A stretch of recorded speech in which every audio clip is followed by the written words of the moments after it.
Poker's legendary champions, next-generation stars, and tireless ambassadors of the game, sharing their wisdom and guiding your journey to high achievement on the green felt. This is Chasing Poker Greatness with your host, Brad Wilson. Well, hello there, boys and girls, ladies and gentlemen. Welcome to the Chasing Poker Greatness podcast. As always, this is your host, the founder of ChasingPokerGreatness.com, Coach Brad Wilson. And today's guest on CPG is Felipe Mojave Ramos. Felipe is one of the biggest names and brightest stars in the world of poker. He's a GG Poker ambassador with $2.6 million in lifetime live MTT cashes. And in his native Brazil, he's a poker megastar who's constantly striving to give back to both his country and his community.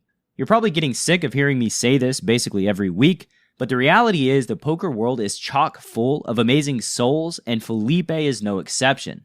Despite having never met or really interacted before this conversation, I felt an instant connection with Felipe. It's hard to put into words, but I just immediately sensed this was a special cat who personifies greatness as a human being. But don't just take my word for it. In a few moments, you'll be able to judge for yourself. So in today's conversation with Felipe Mojave Ramos, you're going to learn the one thing that is in your control that can make or break your entire poker career, what Felipe believes poker is at its core, the amazing Mojave poker origin story, and much, much more. And before you dive into today's show with Felipe Mojave Ramos, I'd like to say a few words on behalf of the sponsor of CPG, me. If you love the podcast and want to support my content creation addiction, there are a few easy things you can do. Firstly, if you've never had an account on poker platform Bovada and you live in the USA, head to freenuffle.com where you can follow a few simple instructions that will only take you a few minutes, I pinky promise. Get access to a $199 course, neutralize flop leads, absolutely free, and do your part in keeping this train rolling. Secondly, you can head to cpgmerch.com where you can buy a Chasing Poker Greatness branded hat or shirt and rep your favorite poker podcast in your favorite local card room. And finally, you can head to greatnessvillage.com where you can opt in to the CPG newsletter and level up your poker network by plugging into a community that includes a mix of hobbyists looking to take control of their poker destiny, hungry aspiring poker pros, and elite cash game crushers. Those links are freenuffle.com, that's FREENUFFLE.com, cpgmerch.com, and greatnessvillage.com. And now, without any further ado, I bring to you Twitch superstar, GG Poker ambassador, and one of Brazil's favorite sons, Felipe Mojave Ramos.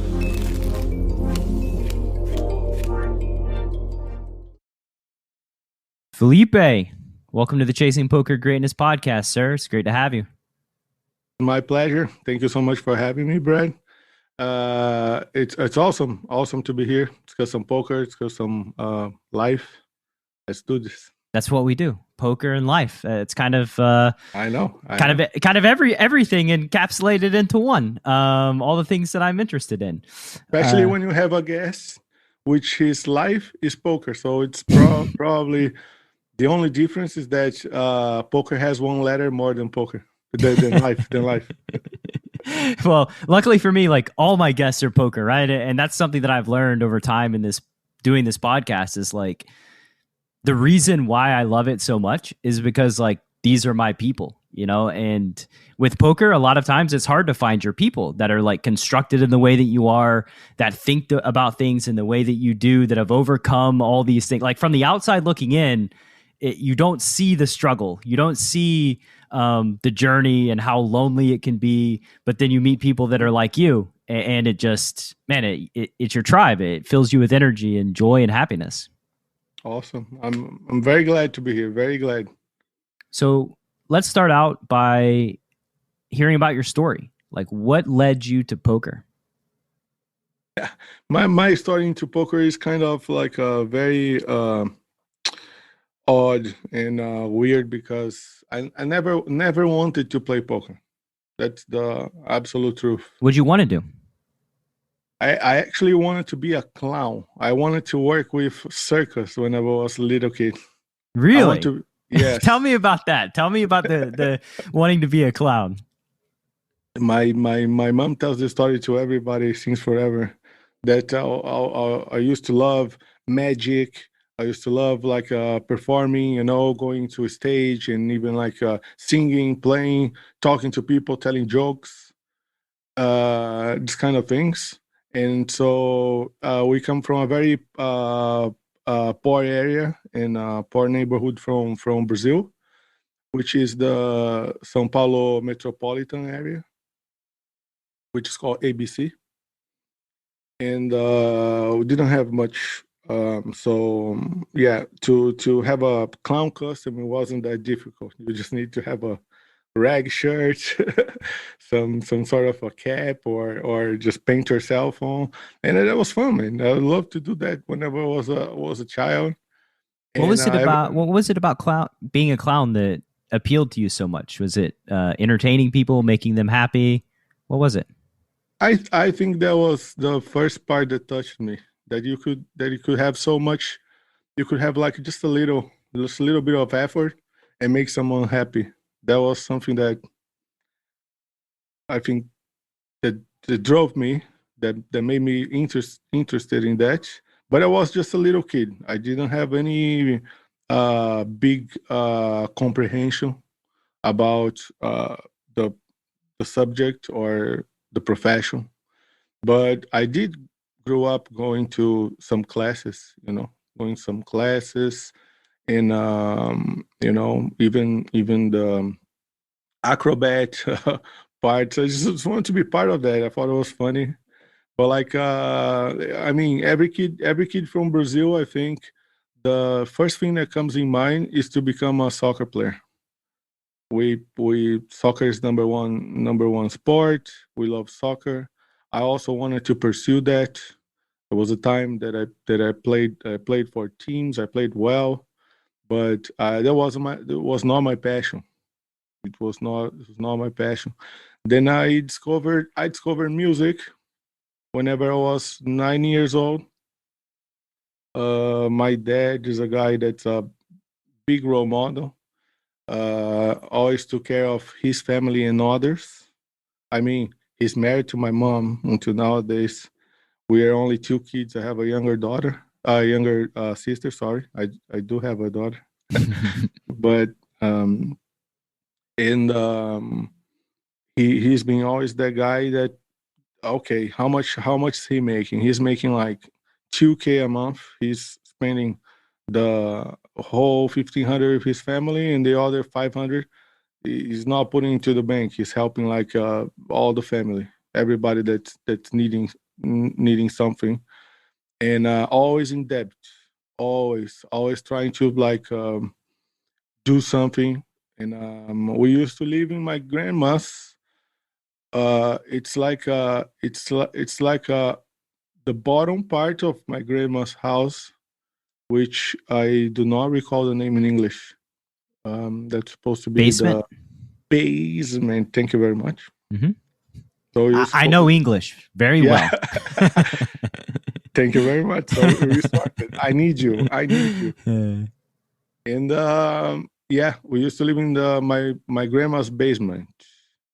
And from that time, my dad came up to me and said, "Hey, I know you studied in the public school, and public schools there are awful. I don't mean to speak bad stuff about my country. I'm just speaking the truth. Public school, it's awful, and you're in touch with bad things, with drugs, with crime, with everything that's bad. But I couldn't study anywhere else. My dad couldn't pay, but he came to me and he said, like, "What do you want to do? I probably will have some spare money. What do you like?"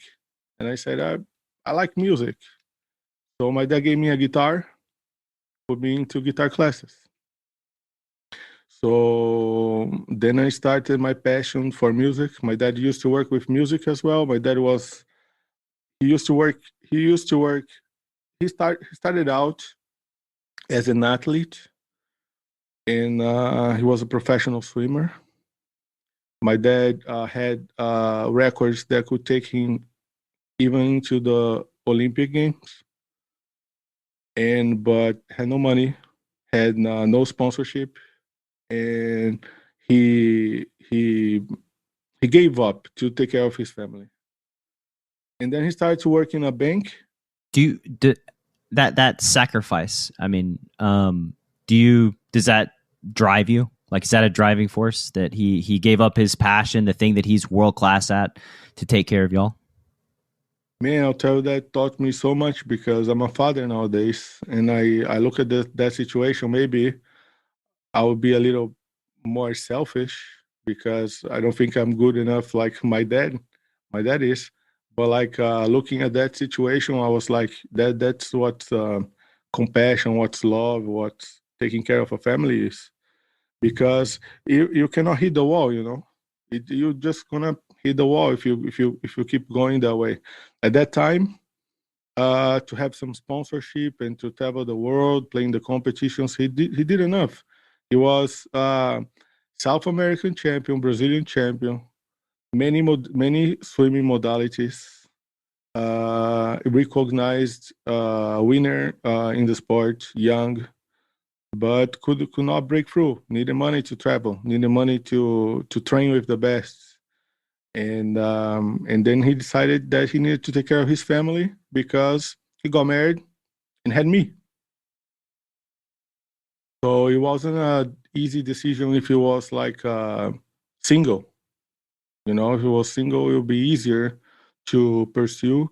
Such as myself, I look behind. I only became successful poker player because I could invest in myself. If I couldn't invest in myself, I wouldn't be here, and that my life would be different.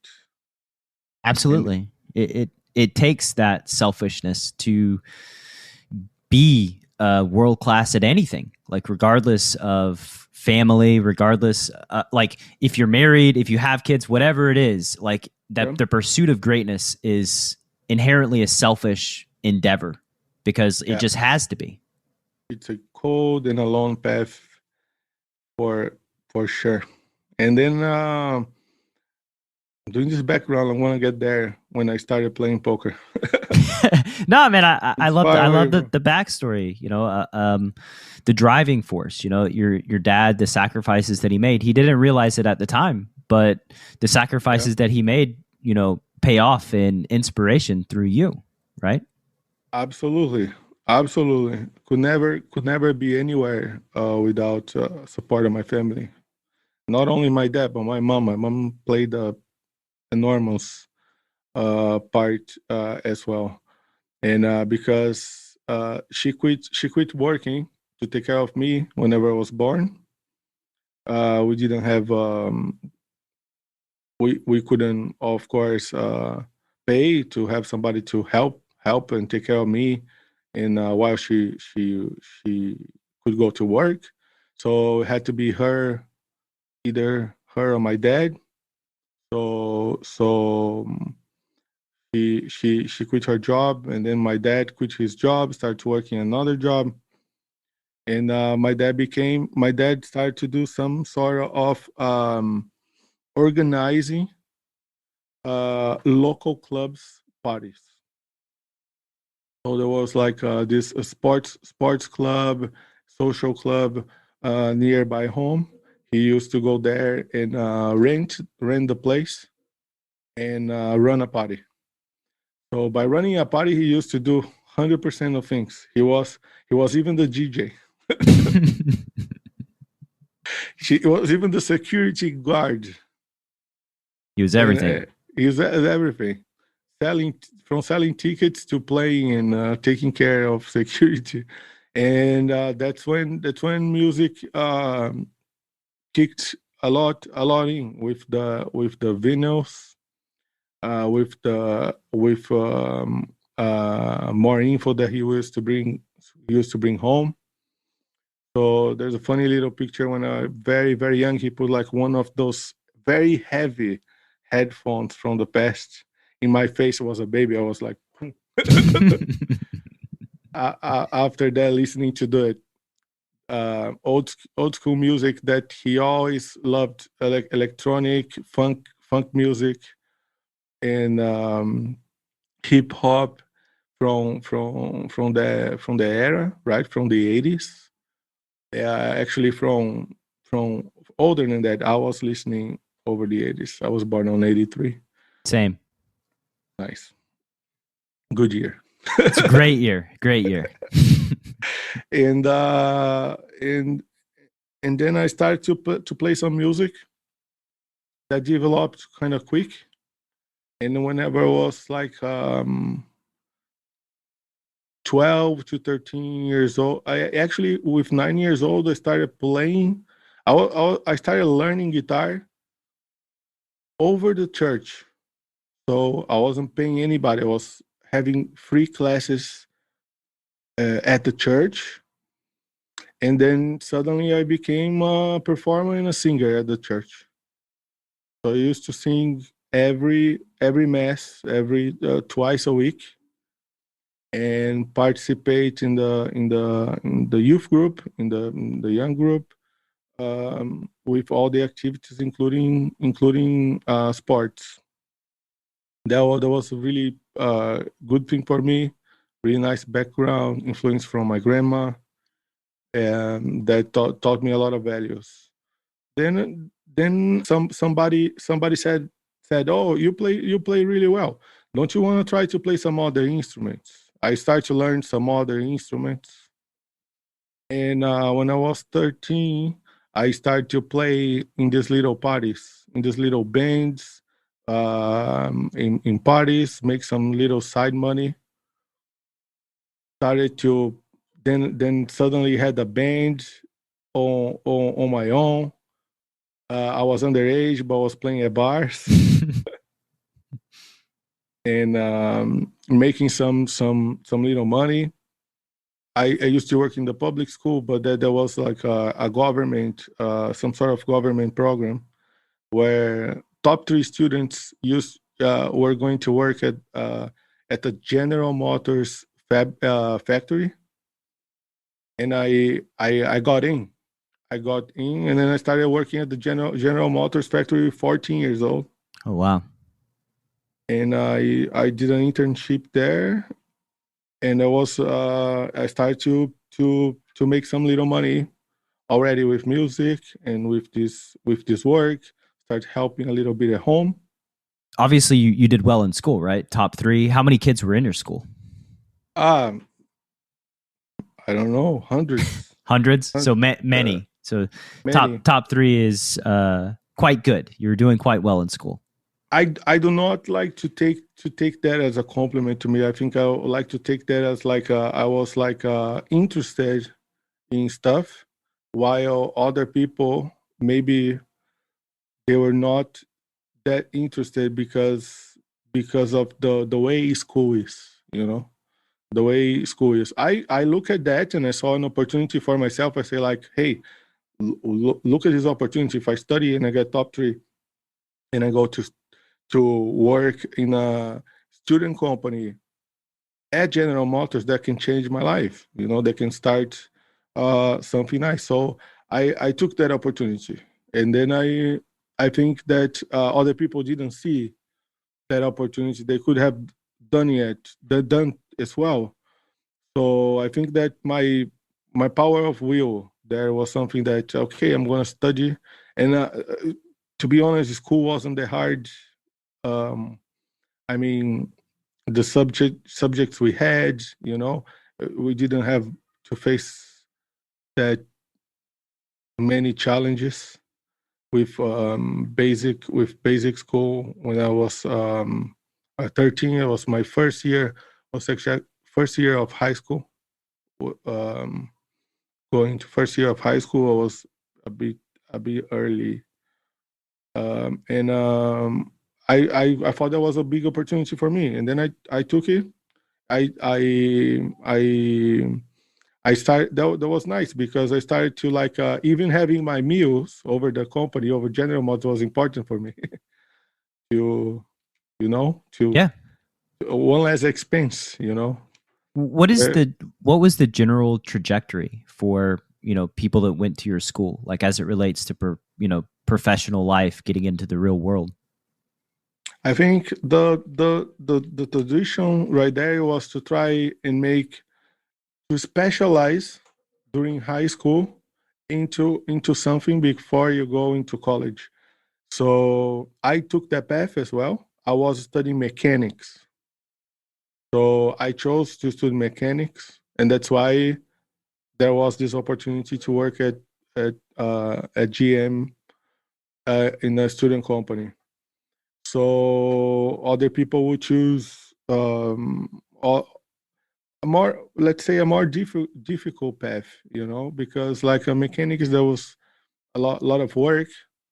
I mean a lot of opportunities, a lot of factories, and but most of the people they choose an early specialization, and they follow through with that. So I didn't follow through with that.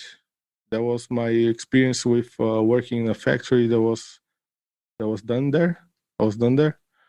But like most of the people I know, they found a profession that way. What was, you switched it up to music around 11. What was your passion? Like, what were your dreams? What were you pursuing? Like, what were you actively pursuing at that age? Well, I would say I had a little problem, which was I didn't like too much the pop music, the popular music. I was more like something like my dad, I used to like stuff that my dad liked, not not stuff that was doing success in bands that were making money and this kind of stuff. But then high school played a big part because then I was studying music. Then my dad could afford for me to go to work to study 1 year in a private school when that happened. But that was it. I went back to public school after that. How And different was a private school compared to the public school? another life. It's just another life. It's like I I remember I used to go there, and people make fun of the shoes I was wearing, you know, of the clothes I had, and this kind of things. And it was so much difficult because the level of study was so much higher. So I had a lot of trouble into studying and making it happen, which was in the beginning. Then I worked it out and made it happen. And I at that time I understood I had some little small gift for math, and which became truthful when I went to college. I became math instructor during college. So I was giving people classes and having like in order to have like a big discount over my scholarship. And I think and then in high school I discovered when that move happened, I discovered the cool bands. I discovered the cool things. So Mm-hmm. then whenever I went to the private school, I discovered what it was like Metallica, for instance. Mm-hmm. I discovered what it was like Iron Maiden. I discovered what it was like Nirvana, and then I started to play with them. They're like, "Oh, you play? Oh, nice. You'll be the guitarist of my band." They say, "I do not own a guitar." They're like, "Oh, no, no, no problem. You play with my guitar." I said, "Whoa!" So I was getting all this stuff I never had, and I started to play with them. But my background is samba music.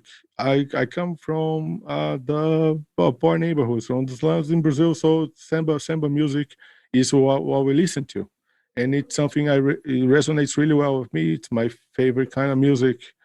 Other than uh, Br- the Brazilian, it's called Brazilian popular music (MPB), but it's not what you think. When you think about pop music, you might think of Britney Britney Spears. Spears. Exactly.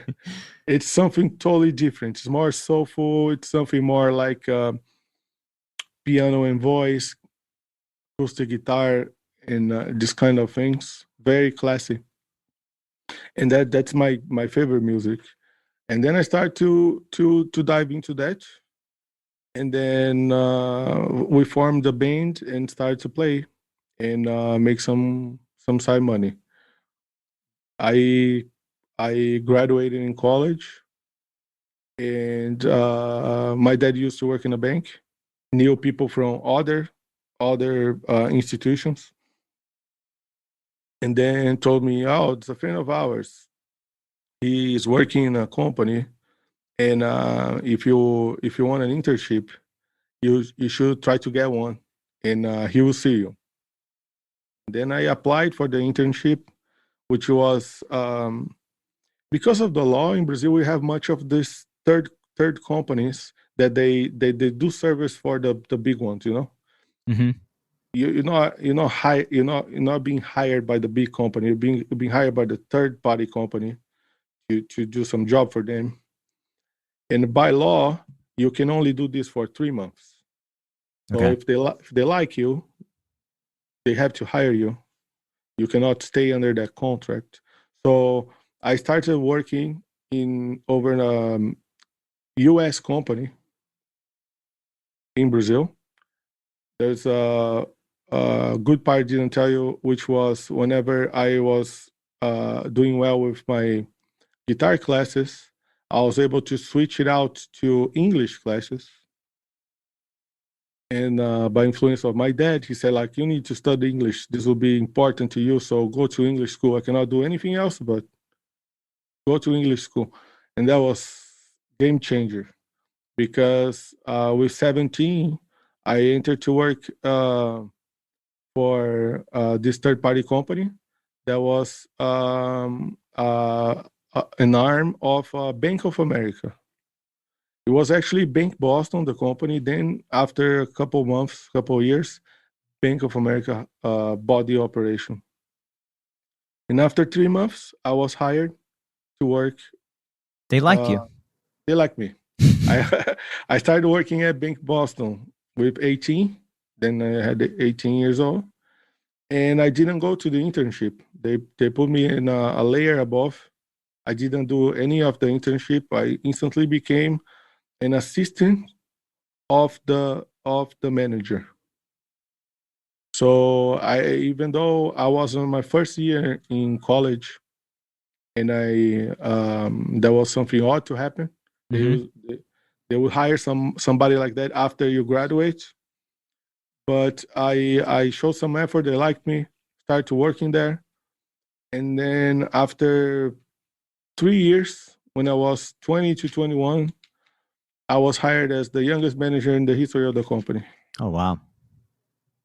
So I used to work with the big companies, and funny that I started to take care of General Motors account. Came full Someone, circle. yeah, it came full circle. Some big companies, some big U.S. companies that had operations in Brazil.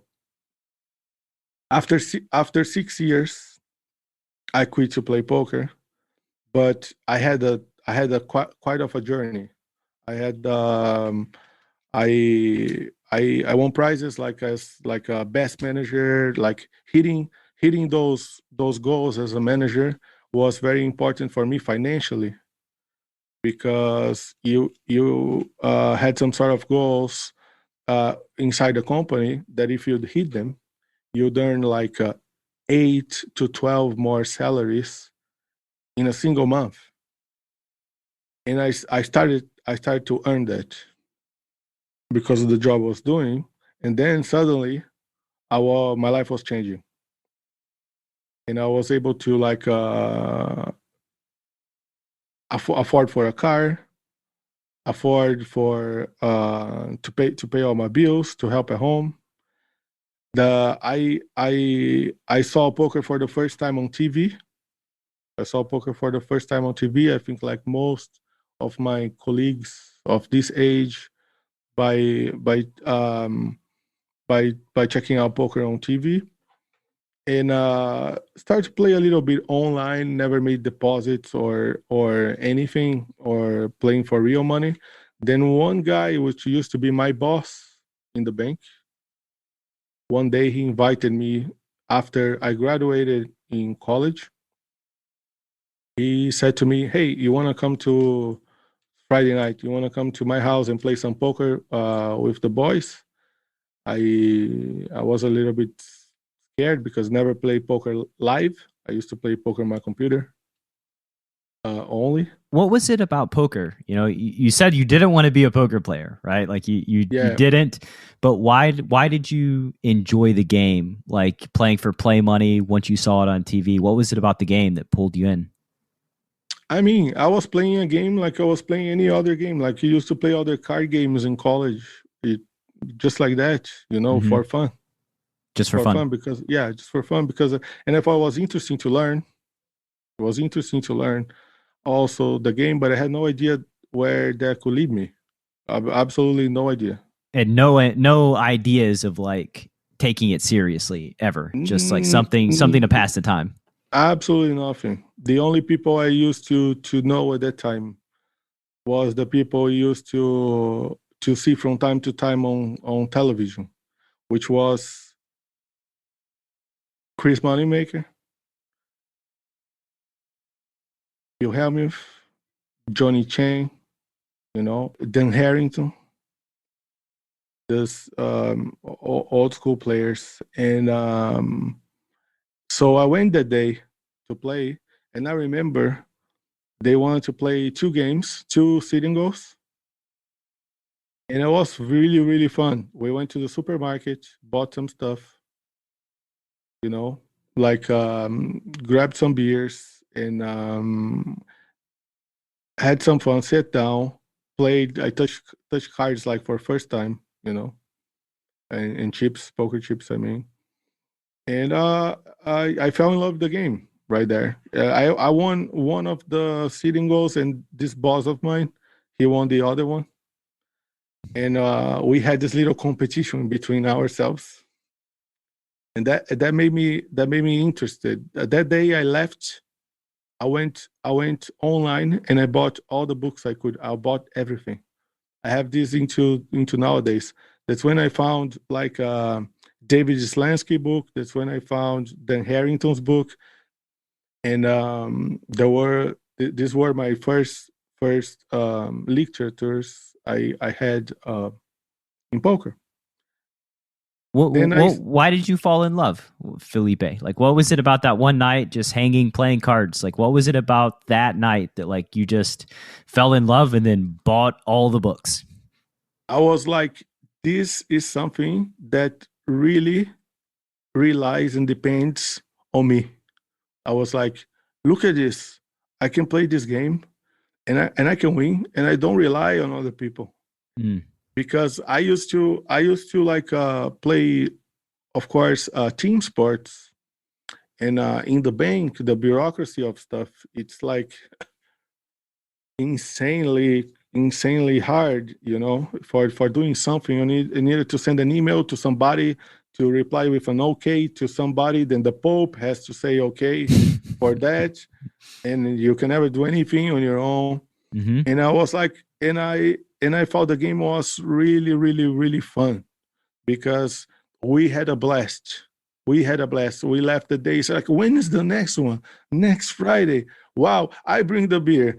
I'm going to study more. I'm going to beat you. Say, no. I'm going to study more. I'm going to beat you. Because I was like confusing stuff. I used to play online. So whenever I was playing live, sometimes I would mess up the small blind with the big blind, Like, it's your turn. No, it's your turn. No. I'm gonna buy a book next week. I'm gonna kick your ass. It's kind of like rookie stuff. Complete. Sure. Yeah. Rookie stuff. Everybody starts at the same place. Yeah. It's completely noob. I didn't know anything. And Was then this the first time in your life that you realized this opportunity that like, this is something I can do that doesn't rely on anybody? Like Felipe is the only person that this boils down to. I didn't have that click this way. I had the click the way I told you, that I thought, oh, wow, I can make this happen on my own. This only relies on me. It's like an individual sport. Mm-hmm. And it's a lot of fun. I can if I go to play soccer, I can even get injured, or I don't get to talk to my friends after a day of work, and here I can sit down and talk to them and watch the soccer game, play some poker. I was actually interested in the social aspect of the game. And so I had no clue about going forward with the stuff you said. Since that week, I bought all the books. I bought all the online books, and I started doing research. And when I started doing research, I started to hear about some players I never heard of before, such as Daniel Negreanu. Because I told you some names before, and Daniel wasn't on that list. And but while doing some online research, I found Daniel, and I found his blog. Full Contact Poker. Exactly. And I found his blog. So I started to follow through with his career, whatever he was doing. And I was like, wow, this guy is awesome. Look at this guy. He travels the world, plays the competitions. Wow, those big binds, you can pay all those big binds and play in this competition. This is nice. So I started to follow his career right there. Found other players, found other players, started to follow them as well, and learning more about the game and playing with friends. Then I started to play online a little bit with real money, but only sitting goals. I didn't have much time because my job was like complete madness. My job was complete madness. I even had to work on weekends. It was nasty, and I had a band at the time that we used to play 6 days a week. So not a lot of free time for you, Felipe. not a lot of free time for me. So suddenly I felt that I needed to go and test myself with poker. Never played a tournament or something like that. I used to play only with friends and online, and I was beating my friends quite easily after a while. Not that because I'm better than them. I was never better than them or anybody. Like this guy that was my boss at the time was such a smart. He was such a smart guy. I couldn't feel that I was smarter than the guy. I was just more interested in the subject than anybody else. So after a couple of games, I was the guy knowing that like how can you play this from the UTG, and they were like, what the fuck is UTG? What's a UTG? Yeah. Exactly. So I was getting an edge by reading. By just studying. doing a little bit of work, you got an edge. Exactly. That's why I believe poker is game of skill, because you will always find those edges, regardless of the level you're playing. There will be something as simple as this that will give you an edge. So it was funny. I discovered a poker room. I think it was the first ever poker room in Brazil. Of course, it was an underground house. No legislation, no absolutely nothing. And after work, I showed up there. And I used to work in a suit. I was a bank manager. Mm-hmm. But I had some at that point, I was like a manager. I was like some sort of a big boy inside of the bank. So I could go visit a client and not come back. Ooh. So like get kidnapped What do you mean No, by not come back? Like, oh, I'm like language barrier. Like you could just leave and be gone, and they wouldn't. No. Okay. Language barrier. Barrier. I mean, I used to go. Let's say I like, used damn, to. you are a real big shot. No, You're getting kidnapped. No. I mean, let's say I used to work from 9 to 6. Mm-hmm. Okay. Of course, that was my official times. I used to work much more than that, but like 9 to 6. And I was graduated in college, right? So I said, like, okay, I'm graduated in college. Instead of doing some sort of like a specialization now and keep on studying, I like this poker thing. Maybe I'm gonna start playing poker in this free time now. Mm-hmm. But it wasn't right away. I applied for a specialization which is very important to be able to invest other people's and other companies' money within the government and this kind of stuff. So I was approved right away, got the license, and I then I started to use this free time to play poker. So I mean, I used to go visit a client. Let's say I go to visit like a company, big company, like that was my client from the bank at 3 p.m. in the afternoon, right? Mm-hmm. So 3 p.m. in the afternoon, when my meeting was over, which was like 4:30, I used to go back to the bank, do some reports and kind of stuff. And I was like, you know what? I'm going to the poker club already, because if I get there by 5, I earn some extra chips. So I started playing poker from that moment. You know, I saw poker as a little, not as a priority, but as a part of my life, because I had no time. So I needed to play after work or during the weekends. Right. And so poker fulfilled my time, all my extra time. And first time I went to this poker club, I got there. I was entering the poker room. I faced one of my childhood friends, just like boom, like I said. He was like, "You play poker yourself?" I say, like, "Yeah, I started playing poker now." Wow, I don't know anybody that plays poker, and we used to live nearby. Mm-hmm. Right, we're neighbors. And I was doing well in the bank. I had a car. He didn't. He was really good at poker. That's lucky. I was a fish. Yes. And then I was well, like, you were coming to the poker games. You know, you're going to the games in a suit, of course. Of course, you're the fish. Yeah, right? of course I'm the fish. Absolutely. And don't get me wrong. I used to play $5 and $10 buy-ins maximum, and I'm talking about Brazilian money, which at that time was like maybe half of a dollar. So like a 2.5 and $5 was my biggest buying, right? I didn't. It's not that because I had some sort of side money I was playing anything big. I wasn't. Mm-hmm. Because I read all these books and like bankroll management. I used to work in the bank. I was good at math. I was like, calm down, kids. You need to learn this game before you invest in the game.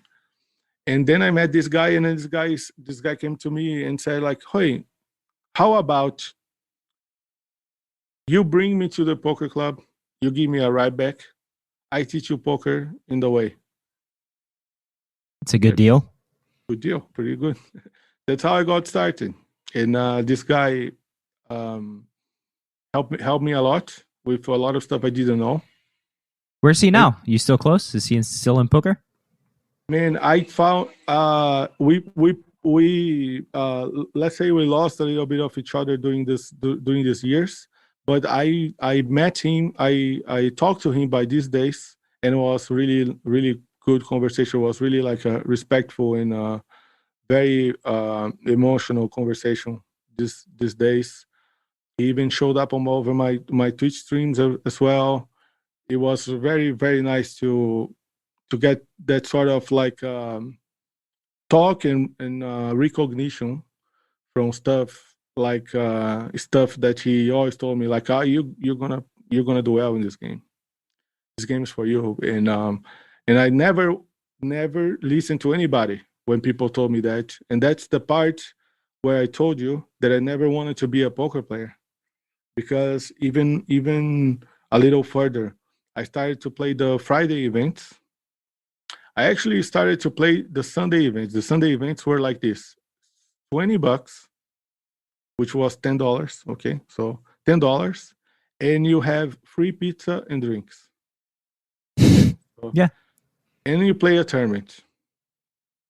And if you want the ribeye used to cost less because you're already paying for the food and this kind of stuff.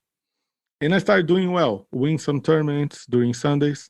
Then I started playing the Friday ones, which were 50 with ribeyes. Then it was big high roller game for me. Mm-hmm. Started winning those tournaments as well. And this was back in 2006. And then I felt I was like ready to try some sort of like a championship, but we had none.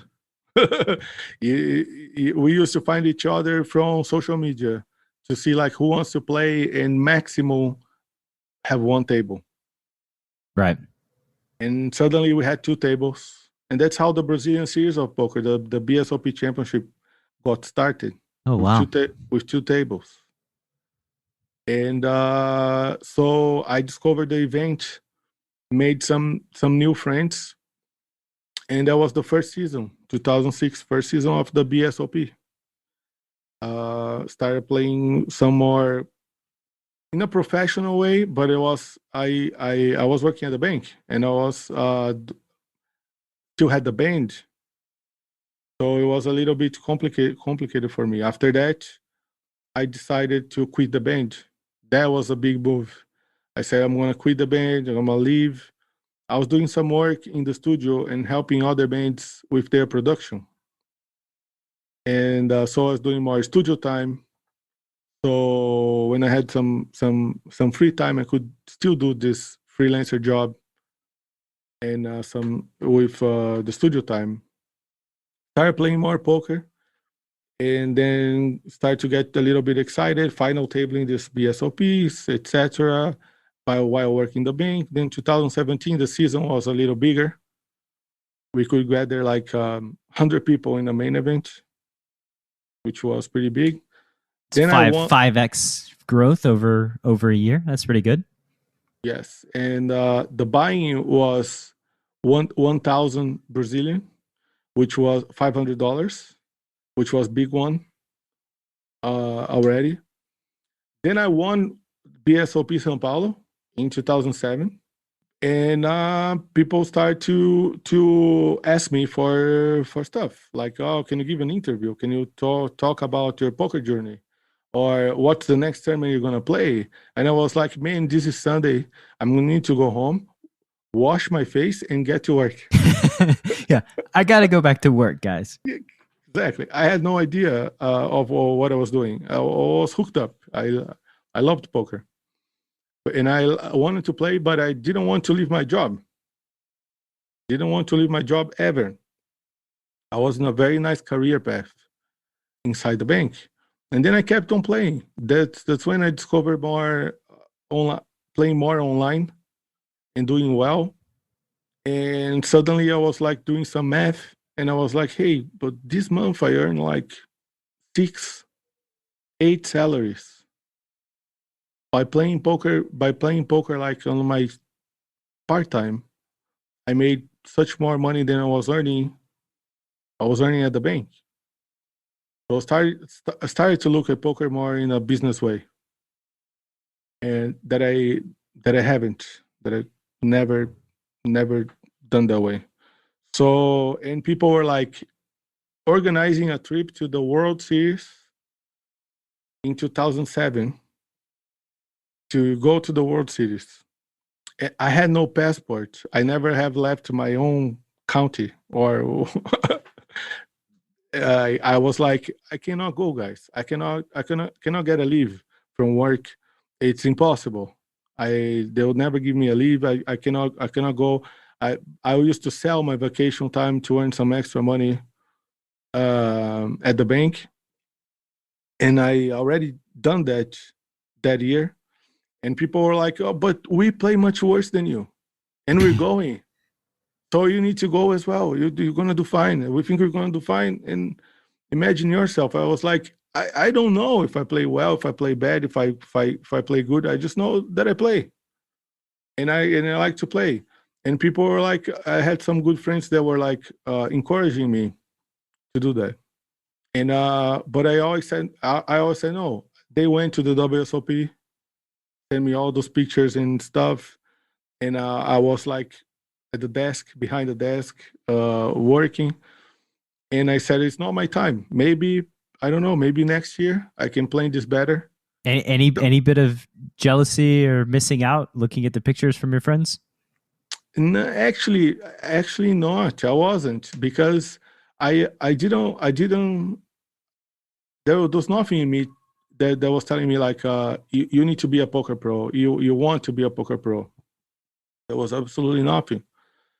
And but like I was missing more the vacation time, because my life was very busy. I was missing more the vacation time. So I went to I was following their path with the championships and etc. I won a satellite that year for the main event. I won a satellite in the home club, in the local club. I chopped with a friend of mine because we weren't going. So that was like a big amount of money for me, by chopping the WSOP entry without having a passport. So I said, maybe I'll try to plan better for next year, and I'll get like maybe 30 days, and then we go to Vegas. And then it was like I kept on playing during the weekends.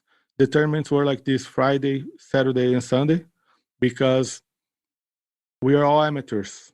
There were no tournaments in Brazil that would start during the day. Absolutely none.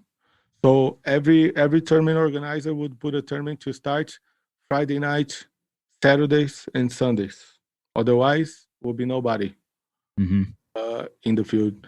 Then I started doing well and winning some other tournaments. At the time, 100K guaranteed was like the biggest tournament there. I started to perform. By end of the year, I final table one of these 100Ks.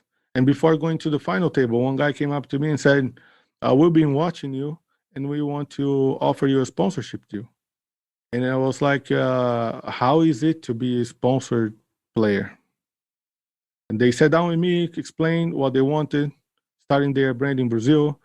At that time, their site was a pretty big one from the on-game network called Best Poker. And they made me a proposal right there, to quit everything, play poker, start to represent their brand, and play in the big tournaments. Just go to Europe, play the EPTs, go to Vegas, play the WSOPs, because they're watching me and they believed I had I could represent well the brand, and I could play some nice poker. At that time, my deal was some sort of very interesting, because of course I could never afford the big buys. That was too off. Even though I was doing well for Brazil and family and stuff, the big buys were too off. So they included one event in my contract that I was extremely excited about, which was 5,000 euro buying at EPT San Remo. And my family has girls from my family. The background is like the boys are from Brazil. My grandma came from Italy. My other grandma came from Spain. So I was like, hey, I'm going to visit Italy. Never left this place. And if I leave my job now and I go and I have all this experience, if this doesn't work, I'm probably going to get back stronger to the market, speaking better English, speaking better other languages. I'm young, you know. I can do this. Did you talk to your parents at all? Like I have to imagine this is a big deal for you. That was the biggest part, because I came to my dad and I said, Dad, I'm thinking about pursuing a career playing poker, and he didn't even let me finish. He was like, "Are you crazy? Like, we playing what card game and a luck game?" And then I was like, Dad, and he was like, "Stop. We rely on you. You help us pay the bills." I was living with my parents still, so I was helping a lot at home, and we do not have a plan B. It's only me and you that works here in this place for the whole family. If everything goes bad, I cannot help you. It was the first thing he told me that resonated. He was like, I can't help you. If everything goes bad, who's going to help you? Because we don't have an uncle that has money, or a friend that can lend us money, or the bank that will help us lend us money. We are on our own. And then I said, Dad, listen to these opportunities. Opportunities like this, they will pay for me to travel. They will pay for me to play the tournaments. I will earn 50% of everything. Okay. Basically, I'll have no expense. I have some side money from all this time working in the bank. Like, if I quit working now, I have like 2 years. I can pay my bills for like 2 years without going broke and helping us. So let's try out for 1 year. Let's try out for 1 year, see how I get. And I promise you that my goal is to do my master business administration course, my MBA after this. And maybe I can do this my MBA and play poker. But I cannot work in the bank and play poker. And I then my dad sat down with me, and we started to have like the most deep conversation, explaining to him. So he said, okay, so explain to me, what the fuck is this? And then I started to explain to him what poker was. And it was the nicest part of my career, was that moment. Because my dad came up to me and said, like, okay, I'm gonna watch you closely. I want to learn this. I want to know what this is. And if you trust, you're gonna do well with this. I stand behind you. Let's do this then. But if that doesn't work, you promise me you're not gonna get lost. You apply back for a job, and then do your master business administration, get your extra degree, and you're young and you have experience, you will be fine. But don't get lost. Don't get lost. And I said, okay. So I had a deal with my dad. And that was when we started to kind of share information with each other. I I have a lot of poker stories with my dad. I don't know which one is the best, but it's hard to top this one. One day, one day after that, I was playing Sunday pokers, right? I was already like a semi-pro. So I was playing all big tournaments on Sundays. I mean, by playing big tournaments, I would play until $100, and sometimes the 215 and the 500. Sometimes, had a bunch of friends. We used to like swap and etc. That will help. But those big Sundays were problems for me, because my family is very traditional. Every Sunday is a family gathering. So I could never play Sundays because I had to be at my grandma's place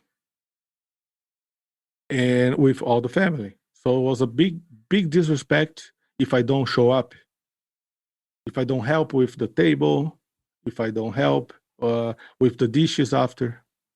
That's how my family works.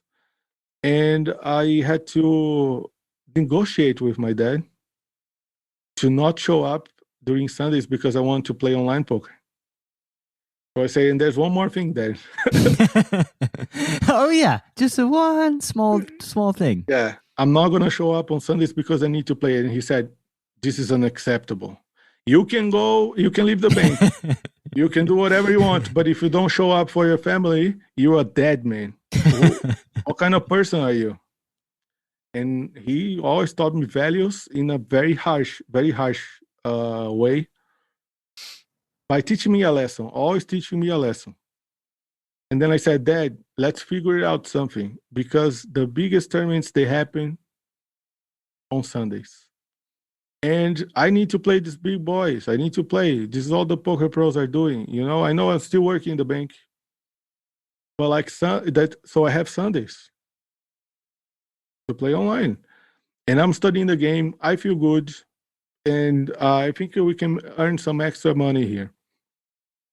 And at that time, I had won some little money, but never too much. If I won a tournament, I won like 6,000. I won like I was doing well. I was a profitable player from start. Play the satellites, win the satellites, play the events. I was doing everything Daniel was saying on the blog. It's actually really cool because I walked this path backwards one day with Renko from Poker Central. He found it all. Everything I was saying, he was like, oh, this is the post you're referring. That's the post, and blah, blah, blah. And that's how I got started on mixer games. Because one day Daniel wrote there, it's like if you want to be a pro, you need to learn the mixer games. Because when you come to Vegas and you play the WSOP, like half of the tournaments, they're not no limit holding. You need to play these other games, blah, blah, blah. That's when I got started in PLO and in other games right from start, because I found his blog pretty early. Then I negotiated with my dad to host a family gathering on Saturday nights. Oh, wow. So change the day. It didn't. They're still doing the Sunday gatherings, but they were doing some sort of Saturday gatherings for me with everyone. Because otherwise, how would I see my family? Mm-hmm. I would get too much into work and I will never see my family. So I understand my dad, and those are values I carry with me now that I'm a father.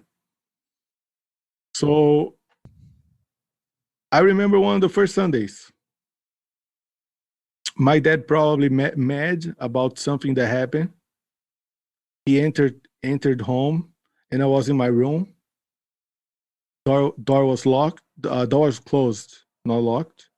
And I was playing Sunday poker. And my dad rushed into my room, and he said to me like this, do you really think it's worth for you to be away from your family playing this fucking shit, this stupid game? Blah, blah, blasting me all the way. And then I said, Dad, I think that today is worth it. Today is a good one. Come check it out. I'm playing this tournament here. It costs $100. It's 100 with rebuys. It was the most iconic Sunday tournament on PokerStars, the Sunday rebuys, the 100 rebuys. I'm playing this tournament here, Dad. And after all these people, it's only me and another guy here in this tournament. And if I win this tournament, I will make 77,000, something like this, 70-something thousand. And if I lose, I make 50K. and then my dad was like, motherfucker, please lose right now. I was like, what, Dad? Lose? What do you mean lose? Lose and get the 50,000. I said, Dad, I already have 50K locked. This is already in my pocket. So if I win, I make 20 grand more. And he was like, whoa, $50,000. You're already making $50,000. This is more than my yearly income. And I was in a freaking Sunday. I said, yes. And he was like, let's win this fucking tournament. He sat next to me. He sat next to me, and then we played out the tournament.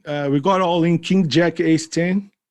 Ace high held. I got second, but it was like a game changer moment. Then my dad was like, wow, this is poker. You can make all this money and blah, blah, blah. Let's freaking do it. Yeah, nothing turns the tide like results. You've survived pre-flop boot camp. You've shot the fish in a barrel. Now, prepare yourself for the feeding frenzy. A comprehensive strategy for gutting every fish in your player pool. Data-driven hero bluffs.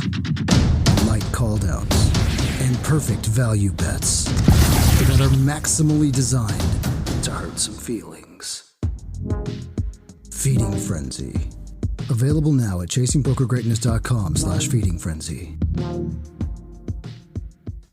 I have a couple of questions. So I believe it was Robbie Stradzinski interview you did with Card Player Lifestyle. You talked about your goals not being monetary, but to help people understand what poker really is.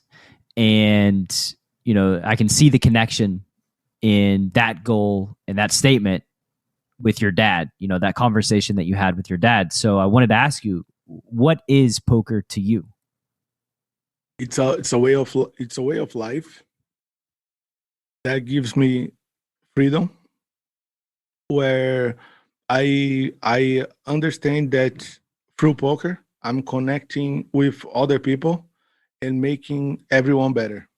At first, I didn't understand the power of poker in my life, but I have become such a better person after I learned poker, after I use poker tactics and strategy, looking at my life. And in what ways, Felipe, that has it made you a better person? I mean, in many ways. First was like I was understanding that my actions were giving me back exactly what kind of decisions I was making. In the past, I was in a situation that was like, okay, I work in this bank. I can be like a really good employee, blah, blah, blah. How can I become like a director here? Does that really relies on me? That really, it's something that I can be really good or really the best, and maybe I do not strive. And in poker, I understood that the best decisions I make, gonna give me fruitful results. It's meritocracy. Meritocracy, exactly. And I started to use that in the bank right away. Right away. It changed the way I negotiated stuff with my colleagues in the bank. So I used to have a lot of difficulty to grab a report from a woman early in the day, that if I don't get the report, my life will be miserable. If she gives me the report by noon, I will leave the bank by 10 p.m. And if she gives me the report by 8 a.m., I will be done by noon. So I started playing poker with her. I came to her and I said, like, hey, this is the deal. If you don't give me this, if you don't give me this report, we're going to get late. And because of this, I think I can make you look good by saying to everyone, wow, she gives me the report on time, and etc. I was playing poker with her already, and my life started to work. And so from that aspect, I wrote a material after that, which called The Mentality in Poker, and how to use that in other areas, such as business, sports, or even personal areas. So I from that moment, I understood the power of poker. If you become good at the game, you become good with people.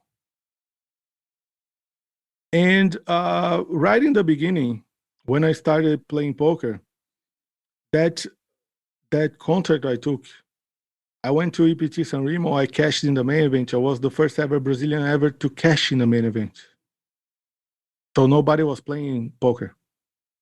So that was a pretty amazing record to look that everybody was going crazy. Look at this guy. He's from Brazil. He's in Italy. He's playing the main event. He's cashing. He's chip leader. He's on TV table. And it was like a big buzz. And from that moment, I started to be recognized as a poker player, you know, and getting the love from people. And people from my country are very passionate when they love something. So I was jumping on a plane, and people like, this one you're going to win. Make it happen. People are cheering genuinely for me, you know, and making things happen.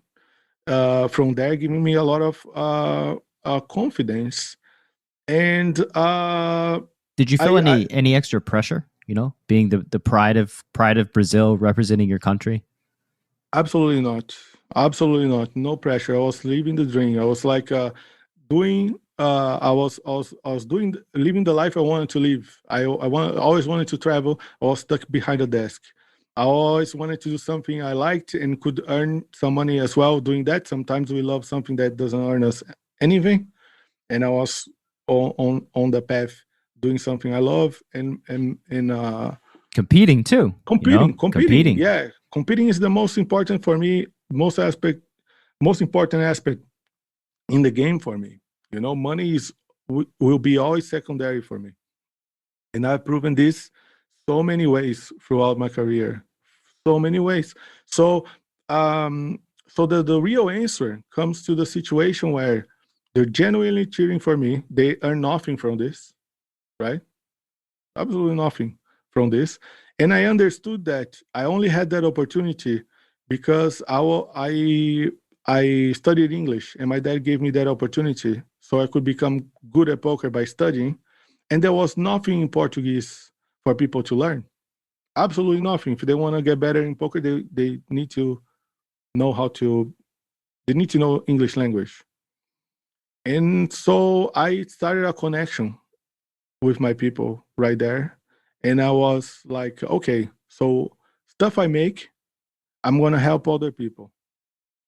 Whenever I have the chance, I'm going to start doing seminars, articles, sending information for these people to have as well and have the opportunity. I didn't. Could you get the books translated to Portuguese? It happened that I started to work with a company that got all the books translated. I have not, but I do not earn anything or nothing. It was actually their business. I started to write for Card Player magazine in Brazil right from the beginning, and they have a company that they translate all the books, and started from there. But my part was I was buying the books, I was doing the giveaways, I was interacting with them, and this love from the community, it's what drove me from the start. It would make me want to do stuff for them. How did having all that love feel? Because I can't imagine you have that love at the bank, right? Never. That's a competition place. The bank is the real competition place where I am against you. If we're both managers in the company, you want to make me look bad, so you want the promotion, and that's very nasty environment. Yeah. And that's something I try to change with the poker mentality I already had, by trying to bring the group together and say like, hey, if you make it happen, I also win. We're part of the same team. You see that guy, the director, he directs both of us. So by earning here in our agency, we're making look good. We grow, and I try to bring the mentality to the bank as well. But I understand that cheering genuinely for somebody, it's something very beautiful, something very nice. You don't get anything in return, and you don't even know. Sometimes I was pretty bad poker player. I was getting started. Do you think I had any kind of like edge while playing that 5,000 euro tournament back in 2008? I was one of the worst in the field. That's absolute truth. My game started to change after 2015. Let's say that way. I felt that I had like a click, and I started to really become the poker player I want to be. But from that moment, I was just learning, and gathering information, doing the best I could. So until nowadays, that I carry this with me, by carrying the community with me, we developed to have charity session every month on Twitch. I decided when I went on Twitch, I decided I would not make any penny, any cent from Twitch.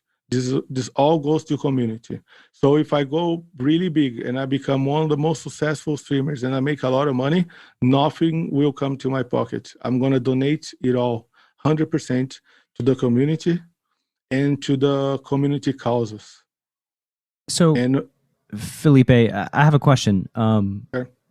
One of my favorite UFC fighters for a long time is Charles de Bronx Oliveira, also Brazilian. Yeah. Also loves, cares, gives back to his community in a very big way, very passionate about it. What is it about Brazil, the community, that you all just are so passionately feel this pull to give back to all these people? I think that it comes from our background. Our country is very poor, so we like to help other people, see other people strive, especially from the communities where we know people don't have much opportunity. So I think that's probably the best thing we have. The highest honor for you guys to give back to, the people that you grew up. I can tell you that I do not remember many of my poker accomplishments, and I couldn't care less of anything I did, or if anything I played well, or if I outplayed somebody, if I think I'm good, if I think that doesn't matter at all. But here over this community, we raised houses, we helped kids go to school, we help people get started at poker. That's what we do every day. And people show up and they communicate with us and they feel good and they feel part of a big family. That's it. I have no goals in poker, actually. I don't want to be the best player. I don't want to be successful. I just want to keep doing what I'm doing. How does your dad feel about, what you've done in the poker world these days? Your mom and your dad, and then the charity stuff, giving back. Like I assume he's proud of you for playing this stupid ass game. Yes, nowadays. That's how people ask me. People ask me every day, like this on Twitch stream. They ask me like, "How can I become a pro?" I say like, "You know what's a pro?" And they say, "No, a pro it's somebody that does something, and pays its bills with that freaking something. This is being a pro at something. So forget about all the rest. If you want to become good at poker, that's the way. You have to become fundamentally good at the game to become a really good player and then make money. But remember, your results are going to make you professional. You don't need to want to be professional, and maybe poker is not for you, because poker can be for anybody, which means you can be like an amateur that's really happy with the game, and then you can travel, you can play your game, and you're happy with that. You don't need to be profitable or whatever, or you can want to learn the game because you don't want to be the fool to lose the money, you want to defend yourself, and etc. Or you can either pursue this life of being a poker pro, which is really difficult, really stressful. That's what I do to them. Look at my graphs. Look at this. I'm down all this much money. You see, this is where you want to come. This is where you want to jump in. So you need to be resilient. You need to do this. You need to do that. So that's more of what we do here in the community. But my dad, he works with me nowadays. He's retired and he works with me with my company. So all these hats and the stuff you see, our brand, he's responsible for that, for doing the accountant work, for sending, for doing the shipments, for helping with so many other stuff. So nowadays, when you talk about somebody, if the word poker pops up somewhere, he was like, my son plays poker. It's some sort of excitement, which is very nice. Yeah, I mean, it's amazing, right? Like just this unexpected journey, where it started and where it's come. And you mentioned that you have no goals, just moving forward. You're just staying in the game, helping provide for your community, empowering the people that are surrounded by you. Exactly. I don't need to heaven. I do not need to heaven, because by I understand that to reach my goals, it means to get better a little bit every day in all aspects of my life. So if I can keep up with this evolution by knowing that I'm waking up, going towards the path I think it's the path I want to be, I'm gonna get whatever I want. So if I look too much further, I can get lost in this path, and I don't want to do that. So in the mid 2000s, right? Like you're improving your game, you're getting better. I assume at some point the sponsorship deal ended. I mean, maybe I'm assuming incorrectly, but I know that lots of shit ended around the year 2011. It did. So were there any struggles, any doubts, any contemplation of quitting poker? Did you get your MBA? Man, I struggled. I had a lot of bad moments over my career. I had a lot of bad moments. When I started my career, I had a problem with one of these internet payment providers that withheld money from my account. I had to take money from friends. It lasts forever, pretty much, like 6, 7, 8 months. I don't remember exactly. For them to release all my online money from this e-wallets, I jumped into projects that I lost a lot of money, like sites that went down, and I had like once a poker site went down, I had $135,000 there. That was pretty much my online bankroll, and I lost it all. And as you said, 2011 Black Friday and etc. At this time, I was living in Los Angeles, and when that happened, and I recently had a W Cup score for like 100 and something thousand in a PLO tournament, and I had some money over full tilt. And that time, I was a full tilt pro, and the money was very important for me as well. Full tilt pros got paid good, right? Like they were getting paid real well. Exactly, because you were paid. At least myself, I was paid by time. The most I played, I could get paid more. 100% rake back. 100% rake back. Had all these promos. It was like a very, very amazing opportunity. I used to love the company. Simply love the software, the company, everything they were doing. Was a shame what happened, because they were actually doing the right way and giving opportunity to a lot of people. You know what?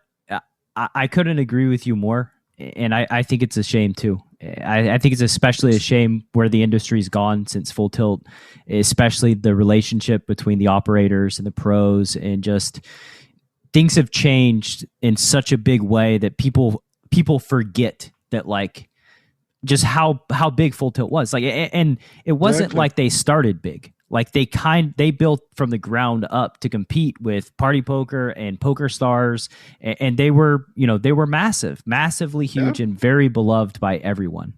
Exactly. You said all the right words, because at that time, when I was working with the my first sponsor, right? People, those guys. I always like to say this. I'm not being humble or anything. It's just the truth. Those guys, they discovered me. It was like I was playing football somewhere, and people like, wow, look at the guy with that throw. Oh my goodness. You see, those people, they discovered me. The name of those guys were Henry and Louis from Best Poker, and other friends as well from there, to not to make this correct. They discovered me. So whenever I was gathering more opportunities in poker, I was growing.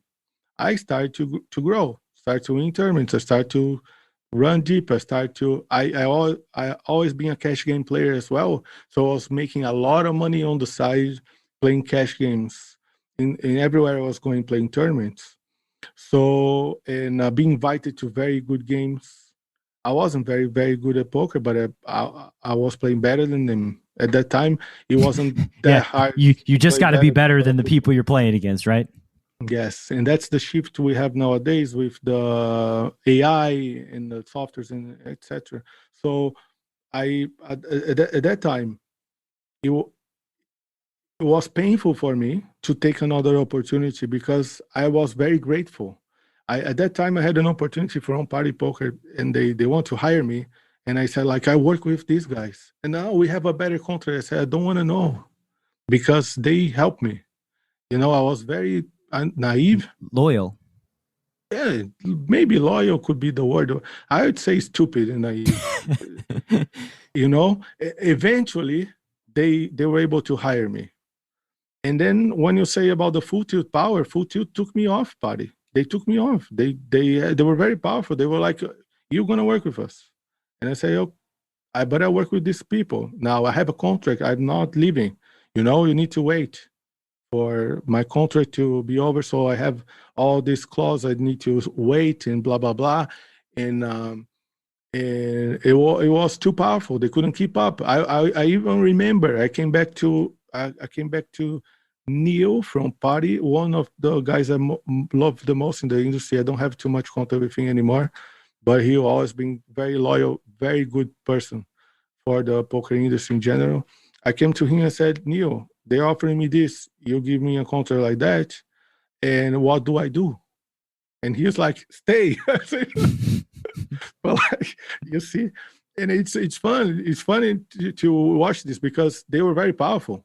They're very powerful. They grew. They're very big, and that was the path I took. So I was sad to see them going down the way it was. I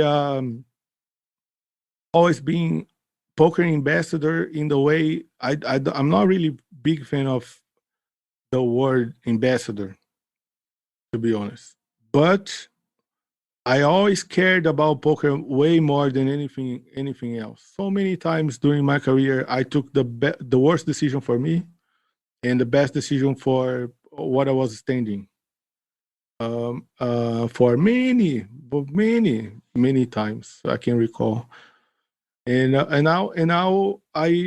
then when I saw them going down, it was like the dream. Like my dream was over to be a pro and see what happened with the company, what people did with the company, how they tricked and cheat the player.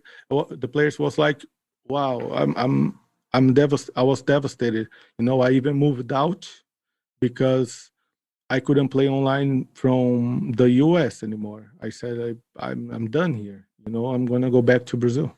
Yeah, we didn't touch on you living in LA, but I assume like moving away from Brazil, was that like a temporary thing? What was the plan? Yeah. So the plan was me going to Vegas and doing my master business administration in the United States. That was the deal I had with my dad. So I would understand if I would do this in any other US city or if it was going to be in Vegas or if it's going to be in LA. So that was my plan. And the secondary plan was to get better at poker because if I'm playing at home and I'm beating everybody, I need to get my ass kicked. Yeah, I you need to need to. You're the big fish in the small pond. We got to get to a bigger pond. that's it. And that's when I lost a lot of my friendships. That's when I lost a lot of my friendships because I told them my plan and they were simply like, you go there to Vegas, play poker, cash game, you're gonna get crushed. You're not good enough. And I heard this from every single friend I had, and the reality was much different. When I went to Vegas, I used to play 2-5, and I was earning 15-20K a month playing 2-5. Uh, Rainy or sunny. And I never looked back. And then I started then I got attention from big people. From big people that say, "Hey, you want to play higher? I'll stake you. You want?" And that's when I met some good people in the way that wanted to saw that poker talent on me and wanted to make me play higher. From that point on, I always played, and there was a shift. There was a period. I entered that way, and then I went back to my roots to play on my own again. And it's been a big while. But that moment, that helped me a lot because I started playing against the best. And I didn't have to care too much. Of course, I cared too much about winning because that's the competition. But that helped me. That helped a lot with my game. So the idea was to move and become a better player, face better players, playing better player pools. Even if I was going to struggle, my ROI was going to be lower. That was my idea. And then the LA plan was because I had a girlfriend from LA. And then LA had good cash games, good private games. I could play online from there. And so I'd spend a lot of time there. You said something that's very, very important, and I think that we've gone over. We're still on the first question, I think, so we may have to run this back at some point whenever you have time. But I have all the time. I have all the time for you. This is I like to publicly apologize that it took me a while to be here with you. And apologize first to who, man? We're all loving your story. The listeners they love it, man. I was quite busy, a little bit lost with my stuff, and I have all the time for you. Just feel free. Well, I appreciate that very much, and I think it's clear to both me and the audience that you're a very generous, giving, humble guy. But you mentioned something that your friends telling you that you can't make it, right? Your quote unquote friends. And I think that the listener really needs to take that to heart and understand that, like, the people that you surround yourself with directly impact how far you go in life. And if people pull you down and don't believe in you, then you have to find different people, right? Like, because they will hold you back. They will tell you you're not capable because they're not capable, right? And they just want to limit your trajectory. And you just have to surround yourself with people that believe in you, that dream big, that are positive, that are motivational. And I think that for me as a coach, right, like the thing that resonates with me so much is that my Tactical Tuesday co-host, John, like, he's motivated me so much through his journey, seeing him rise from 100 no limit to shot taking 2K no limit over the course of 8 months, and how hungry he is to learn and how resilient and strong he is. He'll have a break even 2 months and I never even know. Like, he doesn't complain. And that, to me, he's like, I want to know how far I can go. I just want to see how far I can go. And like, when you surround yourself with people like that, you can't help but be inspired, and you can't help but dream big, and you can't help but go for it and kind of remove those limitations that the people set on you. And so I just really want the listener to take that to heart, because it's everything. It may not seem like it is, but it really is. This is why this is your show, man. The Brad Wilson show. This is you don't need me. You do not need me. Come on, Felipe. I need you. No, you don't. That's I'm not even talking anything about that. You said everything. It's like and sometimes it's gonna go a little further. Sometimes this person is inside your own house. Sometimes this person is part of your family. You need to break the bonds. You need to understand that your family is your family, but some people they're not good for you. And once you understand that, you take that, and stuff starts to happen. When you acknowledge that. That's all I know. I don't know where you're going, but once you break through from that, good stuff and bad stuff will happen. But this bad stuff is gonna teach you, and the good stuff will gonna give you the results you want. Yeah, and I'm not gonna bullshit you. It's hard. Those bonds are strong. And it will hurt. Like, it never feels good. It will hurt, but you will be resilient and you will recover eventually. There's a funny story. When I started, was that my first sponsor, he said, like, oh, now we hired you and we're starting this stuff with poker in Brazil and etc. You need to have a poker profile, right? And I was like, is that a CV? Is that what is that? Is that a curriculum? And they were like, yeah, that's exactly that, but on social media. So go there and fill it up, fill it up. Who are you? Where you come from? Where do you want to be? And I was like, okay, I'm gonna do that. And I remember exactly this was filled on a site called pokerpages.com. I filled my profile there, and there was a goal. What's your goal? And I wrote down, become one of the best poker players in the world. That's the goal I wrote down. You know what they did? They took screenshots. They post on social media like, ha, look at this guy. Cannot even beat his home game, and he wants to be one of the best player in the world now just because he has a sponsorship and he's going to play. They mocking me. They mocking me big time. They made me feel bad, ashamed, such as they would print a hand I played bad or share with friends, and I try to make me feel bad. Many times, many times. And I never like to answer people with words. I like to answer people with attitude, Yeah. And, that's small people who are trying to just tear people down. And like, unfortunately, there is that in the poker community even today. People that want to tear people down, want to prevent people from realizing their full potential. And you have to be aware, and you've got to be able, if we use the analogy of life and cards, sometimes you got to fold a hand. Sometimes you just have to make a decision that might be painful, but it's good in the long run. Nowadays, we're living in the cancelment culture, right? When you want to cancel anybody by saying anything, and everybody has an opinion about something you don't know of. They all suddenly everybody's a poker player now that can judge other people plays. And people can sell coachings, and they can do whatever stuff they never did in their life, but they're authorities in something they speak of.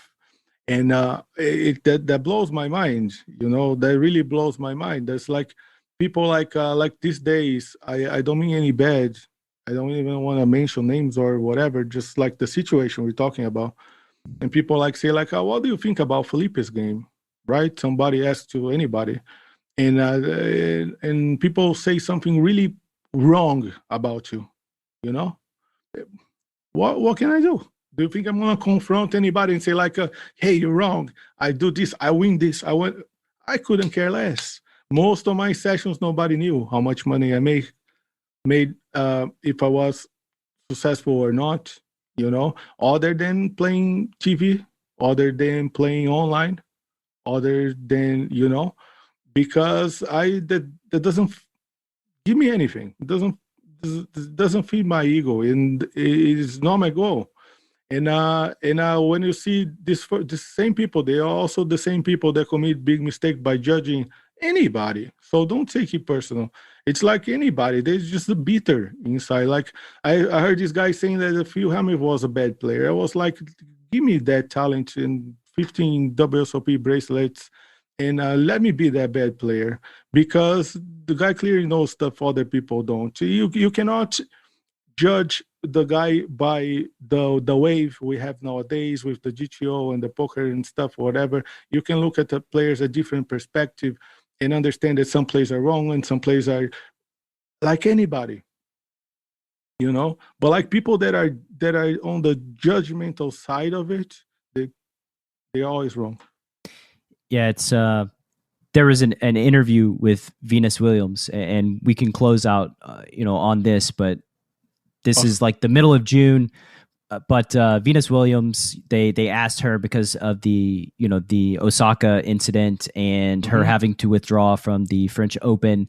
They asked her how she felt about it, like the criticism and that she faces in the interviews and stuff like that from the press. And she just said, the way I think about it is that not one of these people can hold a candle to me.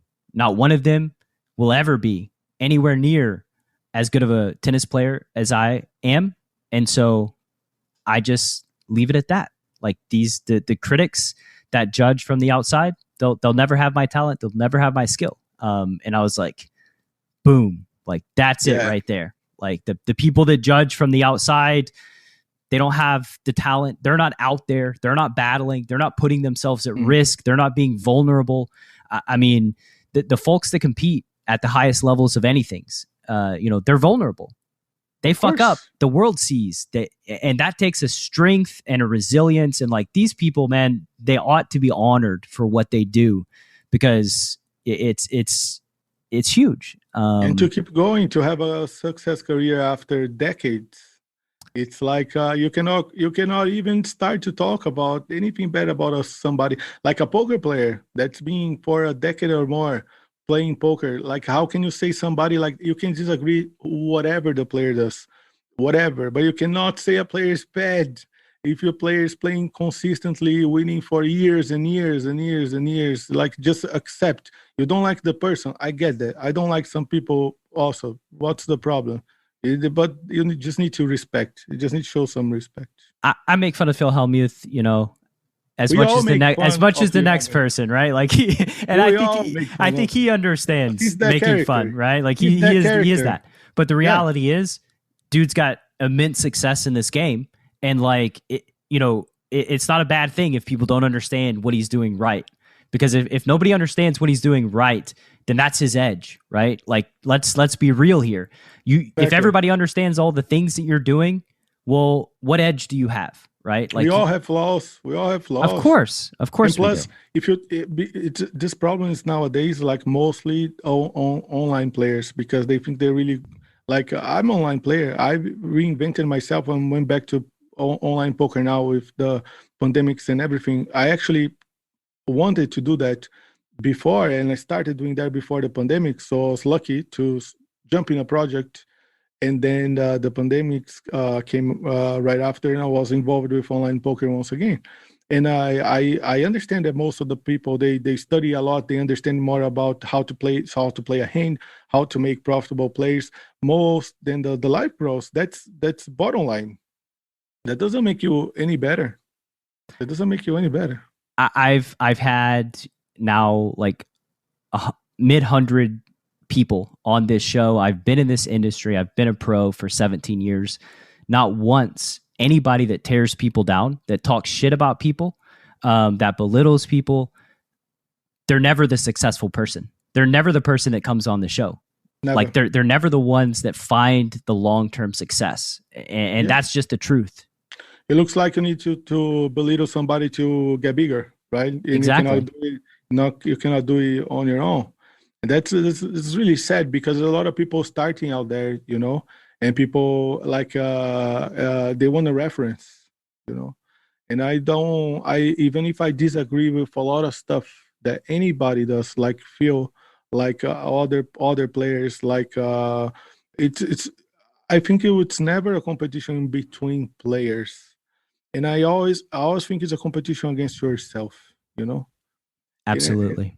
And I also feel that in poker, we needed to be more of a community and take care more of the game than being individuals in the game, because that's how the game is going to last. That's how the game is going to perpetuate, because nowadays, like I make this criticism, like I play high stakes. I'm a high stakes poker player nowadays. I started from nothing, right?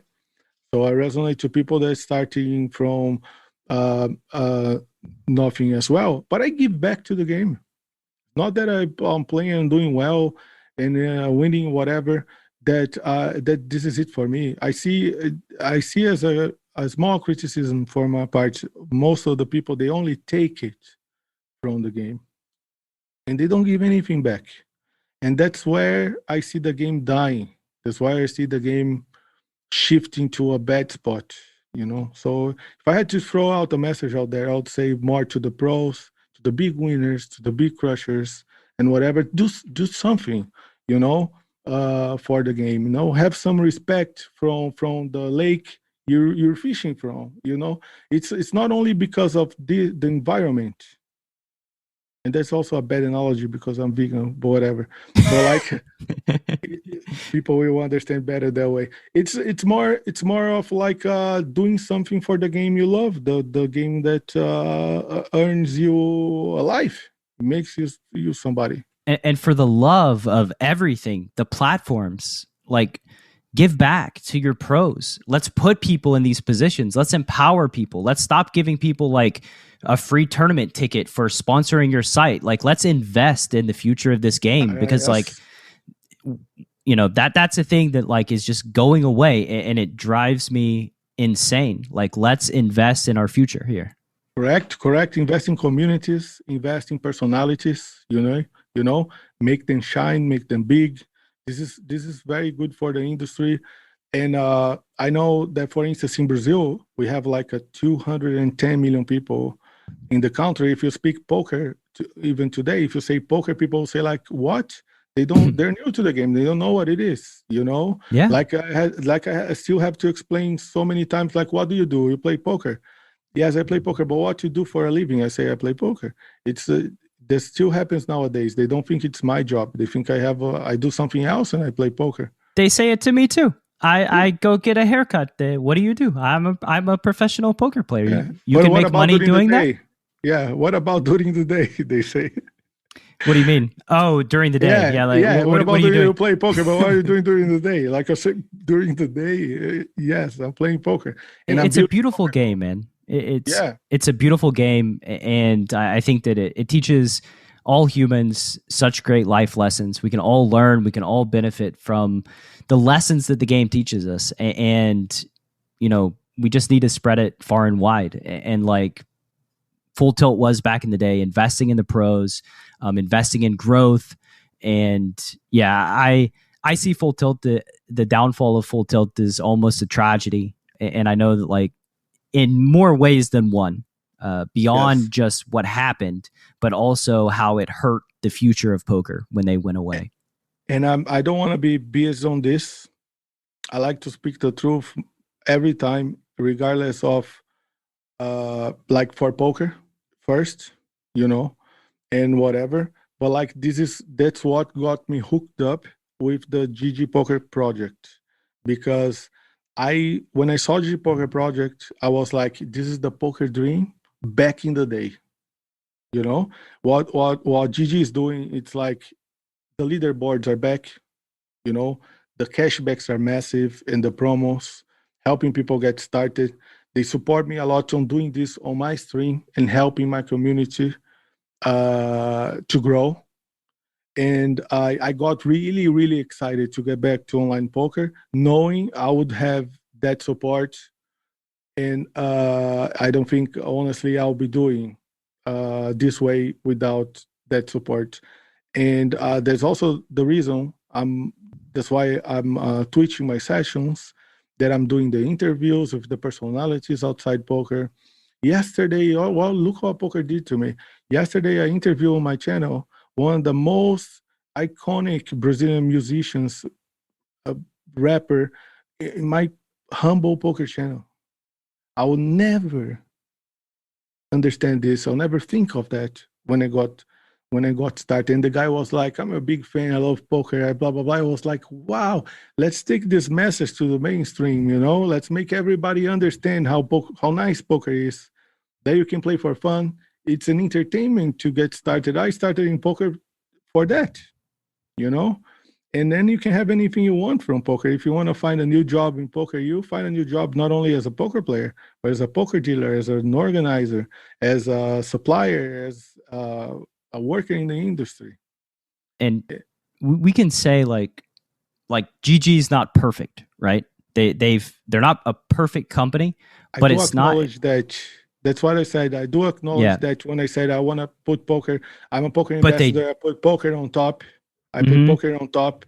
Whatever company I'm representing, that's nothing more important to me than the game of poker. And GG's doing it right as it relates to promoting the game of poker. It's not rocket science what they're doing. Everybody had the opportunity to do this. It was sitting there. They're just the ones who are doing it right. Exactly.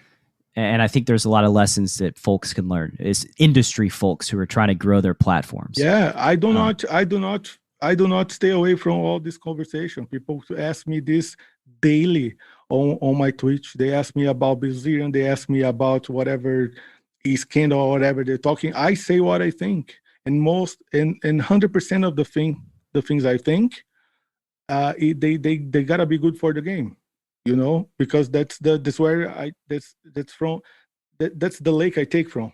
Yeah, that's a priority. Felipe, I got just one more question, and Sure. we'll fire up a round two little on down the line. But final question, man. Absolutely. The Chasing Poker Greatness audience, where can they learn more about you on the World Wide Web? Yes. So we started this new project on Twitch. I always done a little bit of Twitch, but as I was following with the live circuit and playing live, that's impossible to keep it up.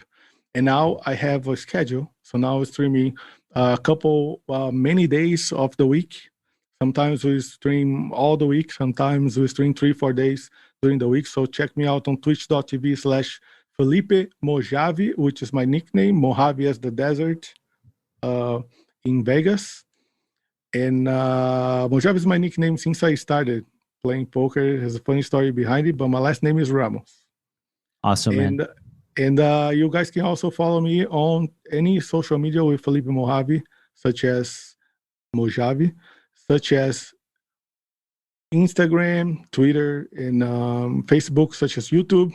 We're also doing content in many languages.